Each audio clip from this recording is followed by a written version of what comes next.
अपराध का बुलेटिन, तो पहले अपराध को पैदा करने वाले कौन है ये तो उनको पूछिए। उन लोगों का कोई वजूद नहीं। किसी की बेटी है, किसी का बेटा है, तो वो नेता कैसे होगा? अपराधी तांडव मचा रहा है पूरे बिहार में, लेकिन इन लोगों को कुछ दिखाई पड़ ही नहीं रहा है। चारों तरफ हाहाकार मचा हुआ है।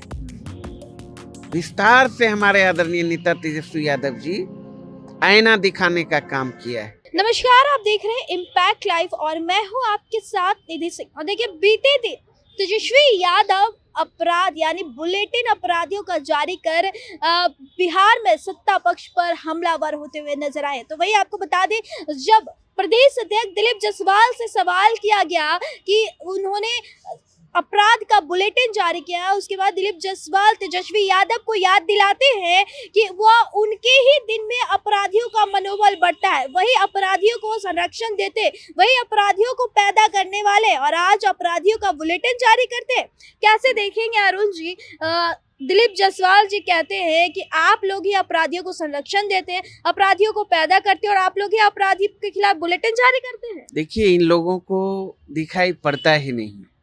बिहार में 20 साल से सरकार है भारतीय जनता पार्टी और जेडीयू के, और जिसमें 17 माह छोड़ दें आप। और पिछले दिनों हमारे आदरणीय नेता तेजस्वी यादव जी ने बुलेटिन जारी किया है। सिर्फ दिवाली से अब तक सैकड़ों लोगों की निर्मम हत्या हो गई। अपराधी तांडव मचा रहा है पूरे बिहार में, लेकिन इन लोगों को कुछ दिखाई पड़ ही नहीं रहा है। चारों तरफ हाहाकार मचा हुआ है। विस्तार से हमारे आदरणीय नेता तेजस्वी यादव जी आईना दिखाने का काम किया है और लगातार आईना दिखा रहे हैं। उसके बावजूद भी सरकार चेतने के लिए तैयार है ही नहीं। इतनी संवेदनहीन सरकार हमने देखा ही नहीं। और लगातार जब भी हमारे आदरणीय नेता तेजस्वी यादव जी आईना जब दिखाते हैं अपराध पर, तो लॉ एंड ऑर्डर के सवाल पर वो मीटिंग बुलाते हैं, समीक्षा बैठक बुलाते हैं। अब तक पिछले दिनों भी समीक्षा बैठक लॉ एंड ऑर्डर पर की है। क्या परिणाम आया? तो इससे साफ जाहिर है कि यहाँ सरकार नाम की कोई चीज नहीं है। सरकार का इकबाल समाप्त हो चुका है बिहार में, और अपराधी के मन में जो शासन प्रशासन का खौफ होना चाहिए, वो खौफ समाप्त हो चुका है, जिसके कारण अपराधी बेखौफ होकर आपराधिक घटनाओं को अंजाम दे रहे हैं। आप देख रहे हैं, कहने की जरूरत नहीं है। पूरे बिहार में 38 जिले हैं। ऐसा एक भी जिला नहीं है, ऐसा एक भी दिन नहीं है जिस दिन आपराधिक घटनाएं वहाँ नहीं घटती है।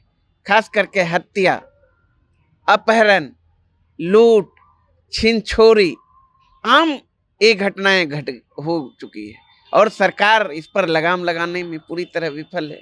जब मीसा भारती एक बड़ा ऐलान करती हैं कि उनके पिता लालू प्रसाद यादव से बहुत बड़ी गलती हो गई, आखिर उनके पिता पे ही ये ऐलान करती है, क्या कुछ गलतियां हो गई है पिता लालू प्रसाद यादव से? हाँ, पिछले दिनों राज्यसभा सांसद आदरणीय मीसा भारती जी ने ठीक ही कहा। आज देख रहे हैं जिस तरीके से बरबोलेपन डिप्टी सीएम सम्राट चौधरी बाह फैला फैला कर अनर्गल प्रलाप करते रहते हैं, जबकि सरकार में है। उनको बिहार के डेवलपमेंट पे सोचना चाहिए, लॉ एंड ऑर्डर पर सोचना चाहिए, लेकिन इन सब सवालों से कोई मतलब नहीं है। जन सरोकार के सवालों से कोई मतलब नहीं है। सिर्फ और सिर्फ अनर्गल प्रलाप करते रहते हैं, नफरती भाषा का प्रयोग करते रहते हैं। तो उसी संदर्भ में आदरणीय डॉक्टर मीसा भारती जी ने ठीक ही कहा। आदरणीय लालू प्रसाद यादव जी से ही भूल हुई ना, चूंकि सम्राट चौधरी आज अपने आप को 30 मार खां समझते हैं, तो हमारे आदरणीय नेता लालू प्रसाद यादव जी के ही राजनीतिक पाठशाला के वो विद्यार्थी रहे, और आपने देखा एमएलए बनाने का काम किया, मिनिस्टर बनाने का काम किया। आज जो भी पहचान है, अगर वहाँ भी सम्मान इसको मिल रहा है, तो ड्यू टू हमारे आदरणीय लालू प्रसाद यादव जी के कारण। ऐसे कई नेता हैं जो हमारे आदरणीय लालू प्रसाद यादव जी के राजनीतिक पाठशाला से सीख लिए सीख लिए हैं।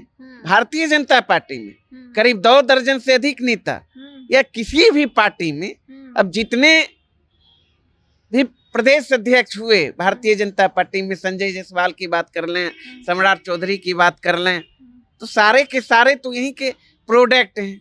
चाहे जदयू का प्रदेश अध्यक्ष की बात कर लें। खबर तो ये भी आ रही कि आपके यहाँ से भी कई कार्यकर्ताओं को कहीं और बुलाया जा रहा है। कहाँ कोई बोला? राष्ट्रीय जनता दल, राष्ट्रीय जनता दल के एक एक सिपाही अपने नेता के प्रति प्रतिबद्ध है और राष्ट्रीय जनता दल का जो नीति है, सिद्धांत है, उससे लैस है।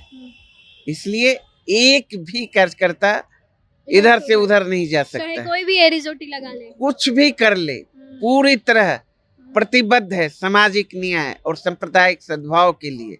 और हमारे आदरणीय नेता तेजस्वी यादव जी का जो है आर्थिक विकास, अब सामाजिक न्याय के साथ साथ आर्थिक विकास के लिए वो लड़ाई लड़ रहे हैं। उस लड़ाई में हम सब राष्ट्रीय जनता दल के साथी, राजद के परिवार एकजुट होकर अपने नेतृत्व तेजस्वी यादव जी के साथ आगे बढ़ रहे हैं।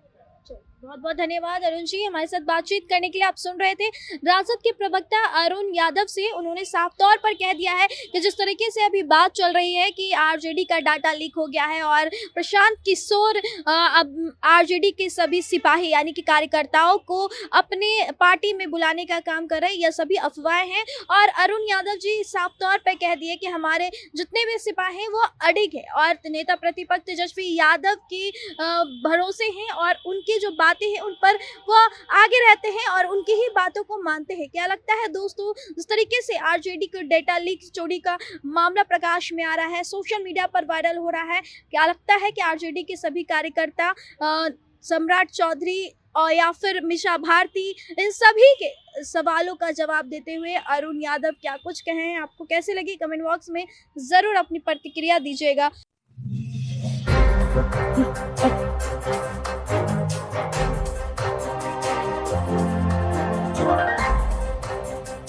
Thank you.